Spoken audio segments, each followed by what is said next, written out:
posting content on website. So in this video, I'm going to cover how you can post your content on your website. Hello everyone, I'm Shivani Goyal. Welcome in WsCube Tech. So let's start with the anatomy of a top quality of the blog post. When you are going to post your content on website, then you have to take care of these pointers. After know about these pointers, then we will cover how we can post our content on website. So let's start with the first one, that is a solid topic and focus keyword. So you have to choose a blog post topic that is somehow beneficial to your readers. Then find a related keyword that will help anchor your topic and help both human and search engine spiders know what your blog post. So you have to consider on your topic and your keywords. Next is compelling headings and subheadings. It takes time to learn how to write headings that will grab your reader's attention, but it is an essential skill because your heading is often the difference between a click or a pass. And since most visitors scan blog post, the same concept holds true for subheadings. Next is your proper formatting. So depending on the type of the blog post you write, what is considered proper formatting will vary. That said, in journal, you will want to use subheading, that is your H2, H3 and so on, and incorporate your bold, italic, lists and other similar elements to provide variety within your blog post. Next is your meta description.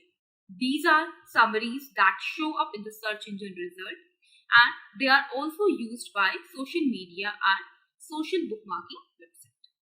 So you should be no longer than 159 characters. That is the limit of your meta description. So meta description are not as important in terms of SEO, but they let your readers know what to expect when they come across your page in the search engine or your social media website. Next we have medium. Every post should include at least one image and other form of media if possible. Videos, infographics, podcasts, and audio files enhance the reader's experience and increase your social sharing.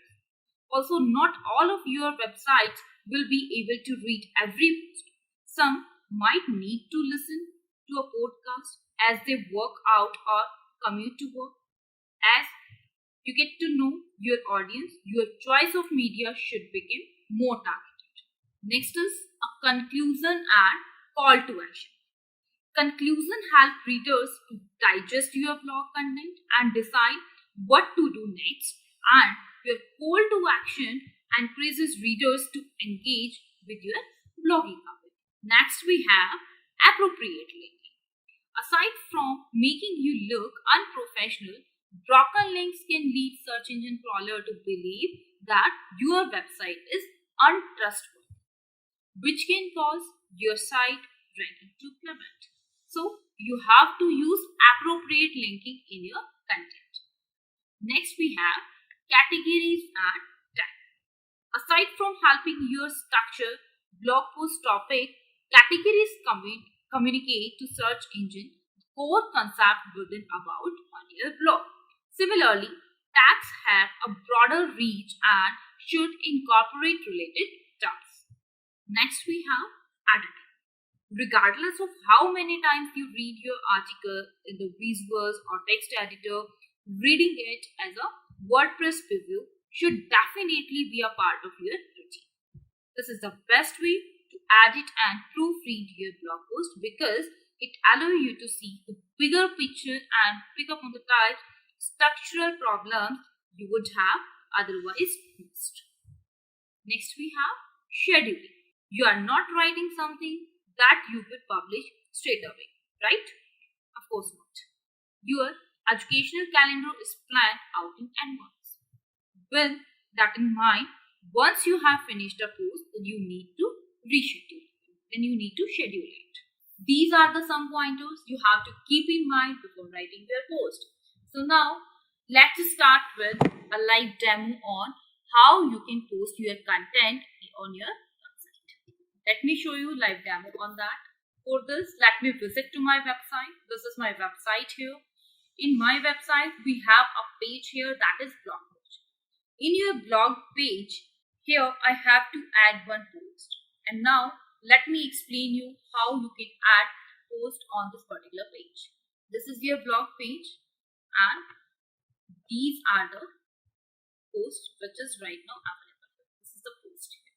And similarly, I will explain you how you can add this particular post in your page. So adding your post, what you have to do, in your left hand side of your WordPress dashboard, you have a section here that is known as post. So for adding any new post, you have to click on add new. Let me click on that. Now in your new post section, here I have to add one eye-catching title. You can also cross-verify your title score in your heading analyzer. We have one tool here which is known as heading analyzer. You have to simply type in Google just like this, and here you can find option that is your post scheduler and this is your heading analyzer. So you have to select that and you have to type your heading there, and after that you can get score here. So in the same way you have to write your title here, and in your heading analyzer, which is by default in your WordPress dashboard, here you can get some score here. Let's suppose here I'm writing what is the difference between heading and. So here you can see that your score is 66 out of 100, which is in green. It means your heading is fine. Here when you write any heading in your content in your blog post, here you have to take care of some pointers. That is, you have to use powerful word. You have to use your primary keyword in your title. If possible, you can add your title in the beginning. So you have to take care about these pointers which can increase your score. So here you have to mention your heading here, heading of the post. After adding heading of the post, the next step is to add your content. So you have different type of content which you want to add. Your content, maybe you want to add some heading, you want to add paragraph, you want to add any image, you want to add any image plus text, any kind of content format you can add here in your post. For adding any kind of content, you have to simply click on this plus box which is available here. In your plus box, you have options here. If you want to add any paragraph, you can add that. If you want to add any heading, you have to click on that. If you want to add any kind of coding like, for example, if in your post you want to add any kind of map, so for that you have to simply go on Google Map. You have to simply copy your HTML code there and just choosing custom HTML section, you can simply paste your code there. This is the use of custom HTML here. If you want to add any kind of list here, you can use that. If you want to add any image in your post, you can simply choose that.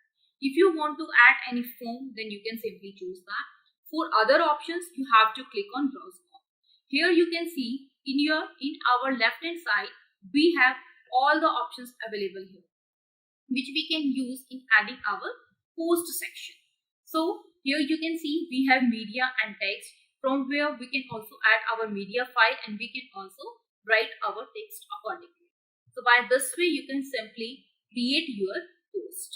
Here we have one option which is known as more, that is your read more option, which we can use if our blog post is more. And here if you want to add this particular read more section after one paragraph, you can use that. Just like I'm taking example here, that is heading. Let's suppose here you have heading, subheading, and after that if you want to add your read more option, then you can choose that. Here you have to simply type more and you can simply add that, and after read more you can add your remaining content. This is the use of read more option. You can also explore more option by simply click on that. You have to choose your browse all option. If you want to add any kind of table, you can also add that. Here we have different options available here. So just by creating your own post, here you have to publish your post. So your first block we have is post status and visibility. In that, first of all, you have to choose this particular post you want to be in public or private. If this is your private post, you have to simply click on that and you can choose private here. If this is your password protected post, then you have to simply choose that password protected. And if this is your public, then you have to choose public here. Now publish. If you want to publish it immediately, in that case you have to choose immediately here. Or if you want to schedule it, then you have to simply click on that and select the date and the timing on which you want your post should be scheduled. After that, we have another option here. If you want to categorize your post, then you can do categorization. Categories and tag I also explained in our category and tag video. So you can also learn this from there. And this is the link of your post here. This is a Parama link here. Here you can also reset your Parama link from here. Here you can see that. This is the link available. So this is the post here. After creation of your post, now if you want to do SEO of your post, you can take help of one of the plugin which is known as all-in-one SEO. In our further video of SEO of your post, we will learn how you can do SEO of this particular post. In this video, we will only learn how we can create post for your website. After done with your posting part, then you have to simply click on publish, or if you want to see preview of your post, then you have to click on preview, and here you can see how your post is look like in your website. So this is all about how you can post content on your website. So thank you so much for watching this video.